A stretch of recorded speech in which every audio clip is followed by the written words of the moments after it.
Hi everyone, welcome back if you're an old face, welcome if you're a new face, great to see you, and today we're talking about auto transcribing in Premiere Pro.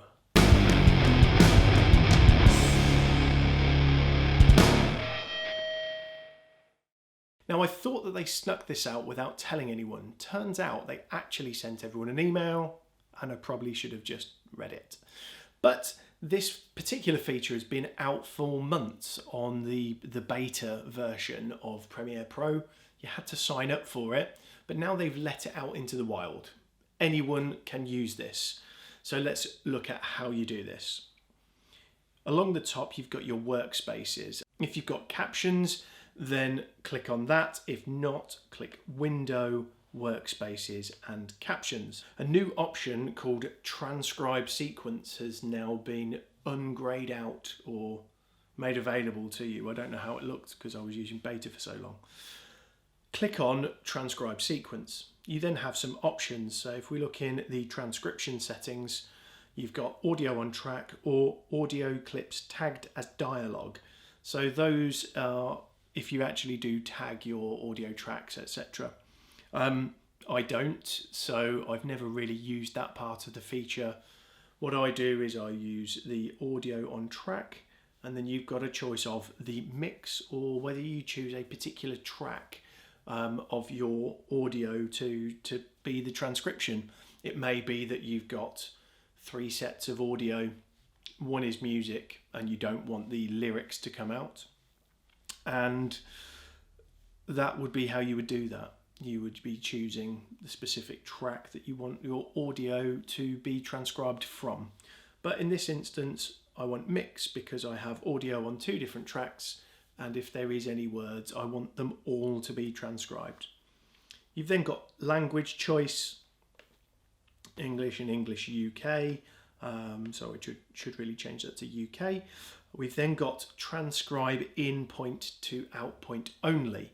What that means is, or how you can use that, should I say, is you could, if you don't want to transcribe the intro or the outro because it's got music and you don't want those lyrics to be transcribed, you can do your in point to be after your intro and your out point to be before your outro, do the transcription and then change your in to out points for exporting your video.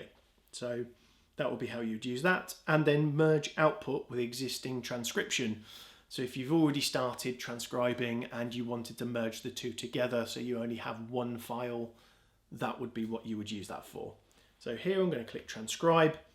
It then will start to render, and once it's rendered, it will then take a few minutes to transcribe that audio into actual text.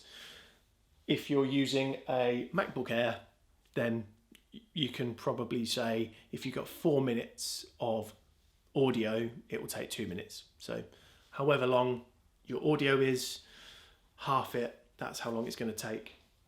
So go and make a cup of tea.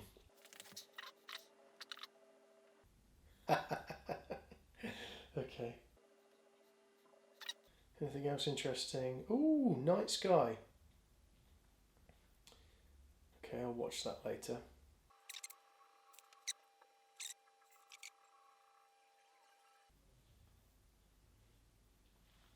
Ooh. Transcribing sequence. Nearly there, guys, nearly there. Wonderful.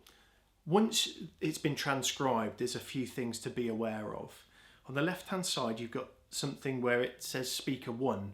If there's more than one person, it will try to use like the different voices and give like speaker 1, speaker 2. You can edit the speakers. So if you want to call speaker 1 Dan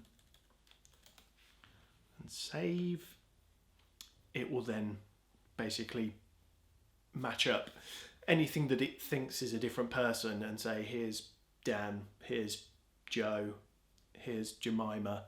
And I've never really edited video and transcribed video with different voices. So that's something to experiment with. I don't know how accurate it is actually. If you click on the word, it will take you to the actual moment in the video that you were recording. So what you can also see is the timings. So it tells you between 0.3 of a second and 9.2 seconds. This is what it's transcribed. So then there's a gap of like 8 seconds and then it starts again. So kind of really breaks it down, which is really good. If you want to edit any of it, double click, that will take you into that specific part, and then you make your edits, click away, and they're done.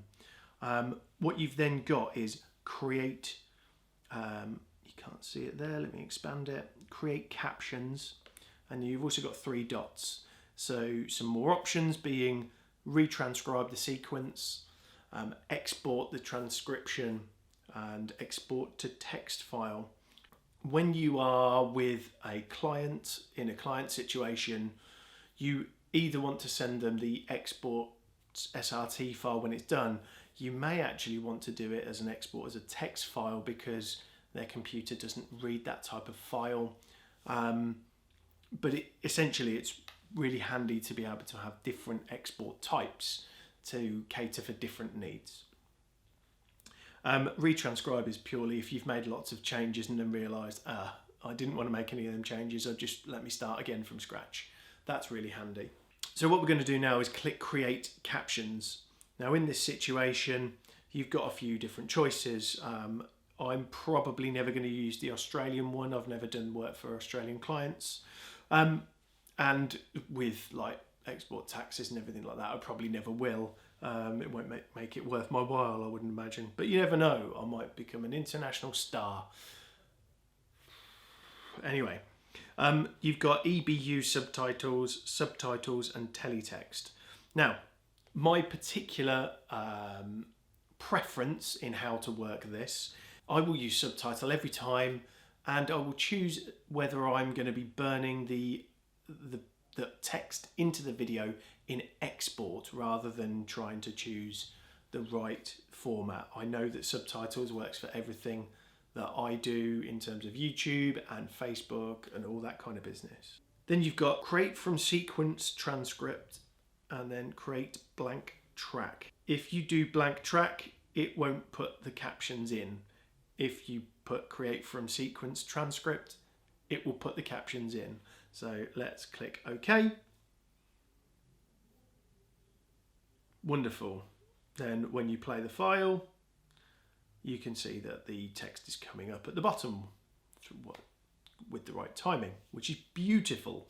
Now, when you are exporting, so if we go File, Export Media, your options along here where you change your video settings, your audio settings, etc. Captions is one of those. And then you've got burn captions into the video or create sidecar file. If you burn it into the video, that means that text is always going to be showing. You can't switch it off. If you have a sidecar file, it means that you can switch it off. Personally, most of my stuff is done with a sidecar file because people want their choice on YouTube. But if you're doing work for a client on Facebook, it's one of the stats about video consumption is that something like 60-70% of videos that are watched on a mobile device are watched with the audio switched off. So if they need that message to get across to everybody, it's probably a good idea to have that burnt into the video. Talk to your client about it, see what choice they want to make, but that's what I would say. Click export and away you go. Done. Hope you enjoyed the video. It's one of these sort of really boring topics that actually is really important in video, so I thought it was worth covering. If it wasn't, let me know in the comments and I'll try to scoot over those types of things in the future.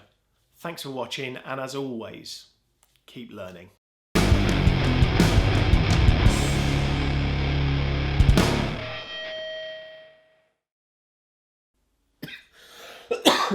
What the hell did I just breathe in?